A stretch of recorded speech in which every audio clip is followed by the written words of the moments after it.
Hey guys, welcome back. It's your man KP67s, and I am finally back again, like a month later. If it's not one thing, it's another. If it wasn't boards, it was in the process of moving, but now I'm officially moved, so I actually have time to sit down and make a video again. God, so much has happened in the game-ish, kind of, since the last video I made, but that's neither here nor there, because luckily this is another Imperial Academy episode, because CG happened to put out another Empire character, and that character is the Range Trooper in this case. So the Range Trooper is an Imperial Trooper Empire character, which is a support character, and he is a lot of fun. I'm just gonna say that like up front, and I'll go into why. So when we look at his stats here, you can see that his strength stat is very high comparatively to the agility and tactics, which means he's going to have a lot of damage, health, and armor coming out of him. As you can see here from the way that he's mostly modded, I think I've hammered out the mods good on him from what I would want. He's tanky as hell. Look at that protection, almost 50k protection. A decent amount of speed. I didn't go ham on it because he is a trooper, and with Veers around, you really don't need to worry about speed. Critical damage, I jumped through the roof, 216% maxed it out. Crit damage set with a crit damage triangle. Potency and tenacity, I didn't really care to mod up too much. Physical damage, I could do a little bit better on his physical damage. He's sitting at 3,000 right now. If I could get that up a little bit more, that'd be great. And his physical critical chance I have to almost 50%. Honestly, I'm happy there. I know that at baseline, he has quite a weak critical chance base, so you know, I've seen a modding suggestion for a speed set on him, and to be honest, I think that's absolutely stupid, because you know, that's if you're considering the character by itself. But like I said, I'll get into that. His armor penetration is kind of garbage, 39, but you know, we did have the Gear 12 Plus pieces come out, and this will actually get bumped to 139 eventually. So yeah, he will be a force to be reckoned with.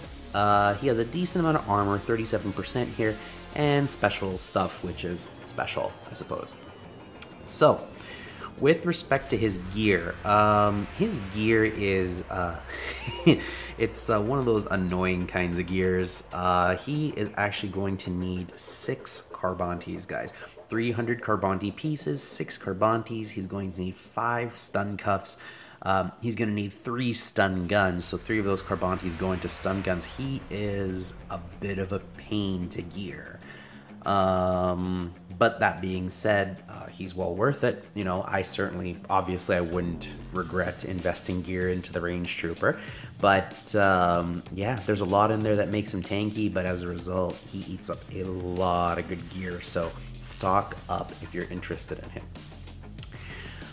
With respect to his shards, currently he's not available for farm. He is only pay to play. I should know because I did pay to play. He works perfectly fine at 3 or 4 stars because he's a support character, but 7 stars just takes his damage to that next level. If you want to play the gamble game, you'll mostly pull 5 to 7 shards. If you have a horseshoe up the bum, maybe you'll get 330, maybe, but you know, I'm not going to tell you to do it. Alrighty, so covering shards and gear, we're going to get into his abilities here. So his basic, just as an overall note as well, his overall kit is very straightforward but very powerful. So take aim. Deal physical damage to the target enemy. This attack deals 30% more damage if Range Trooper is buffed. So this means right off the bat he's going to do a good amount of damage, especially when he's buffed, and since in most Imperial Trooper lineups, you know, Colonel Stark is usually the fastest character on there, so he's going to be buffed very quickly right away, which is just going to take his damage to the next level on his basic. Very, very effective. His first special, his only special, is called Steady. Very fun. All Empire allies gain protection up 40% for 3 turns. Okay, so lots of protection gained there. All Imperial Troopers recover 30% protection and gain retribution for 3 turns. So if you're Empire, you're gaining protection up. If you're Imperial Trooper, you're also recovering 30% protection and gaining retribution. And finally, another random ally will attack and the ranged trooper will assist in the process. So right away, you know, he's going to call someone to fire and then he will assist and fire as well, which can actually, with all the critical chance, critical damage up that Stark puts up, you can do a lot of damage just through using steady, which is amazing. And finally, we have his unique power in numbers. Ranged Trooper has plus 70% tenacity while he is buffed. So right away, you can see why I didn't really care to mod his tenacity. Between that and let's say Magma Trooper's unique, you get plus 100% tenacity. So debuffs are not going to stick on the Ranged Trooper very well. While he's active, and here's the Trooper bonus, Imperial Troopers have a 50% chance to call another buffed Imperial Trooper ally to assist when they use an ability, any ability, during their turn, doing 20% less damage. I know, 20% less damage, that's always an annoying little clause that they like to throw into most assist attacks, but that being said, you know, troopers already do quite a bit of damage once they're buffed and get the ball rolling, so 20% less damage seems okay in my eyes. The beautiful part though is that this assist call can call any sort of Imperial Trooper if they're buffed. So even if Colonel Stark is using his scan all wavelengths, he can call somebody to assist as a result. So you don't have to be attacking. You could be setting up your troopers to do more damage and they're still going to come out and they're still going to put a hole in whatever they're facing. So after going through his abilities, going over his mods really quickly, like I said, I saw a recommendation for his modding being 4 speed. I think that you're leaving a lot of damage on the table because in an Imperial Trooper squad, think about it, General Veers hands out 15% critical chance to all troopers, and Colonel Stark gives you a 25% crit chance boost. So you're gaining 40% critical chance. You saw I didn't have much extra critical chance attached to him. I have a critical chance set here, so that's 5%. And then I have 5% just kind of interspersed throughout my mod secondaries. So 10% critical chance plus 40% critical chance means that he's critting all the time. So why would I not want to amp up his damage? So that's exactly what I did. 4 critical damage, 2 critical chance, pretty straightforward primaries, 30 speed on the arrow, critical damage on the triangle, protection on the cross. You could go offense if you want to be more offense oriented. I really liked the protection though. And then finally, for the circle, we have protection. Now, with respect to the secondaries, speed is obviously going to be the name of the game there. The other two that I would say are important are offense and critical chance. And then finally, your fourth one, I prefer protection, but you can make it any sort of stat. Like if you have 3 of the 4, like crit chance, offense, and speed, that fourth one really doesn't matter because of just how many bonuses troopers give each other. So as long as you have the critical chance, the speed, and the offense, that fourth one, like just make sure it's not potency, because he doesn't apply any debuffs, so he really doesn't need any potency. And that's my overall strategy for modding him in this case, something more effective, I think, especially for an offense-oriented team.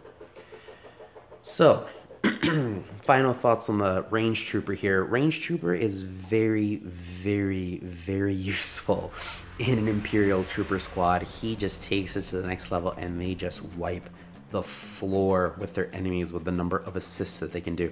He is very fun. He calls all these extra assists. He can do a little bit of health regen in the sense of regenning protection. He also hands out buffs, which also give out turn meter under a Veer's lead. He is just such an strong addition to an Imperial Trooper squad to the point where you can run tankless and just wipe out whoever you are facing. But that's not to say that he doesn't have his merit in other places either.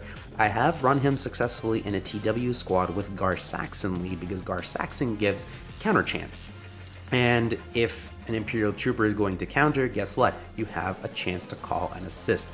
And Gar Saxon will just feed off of those assists and counters as well, where he will just shoot 100,000 times.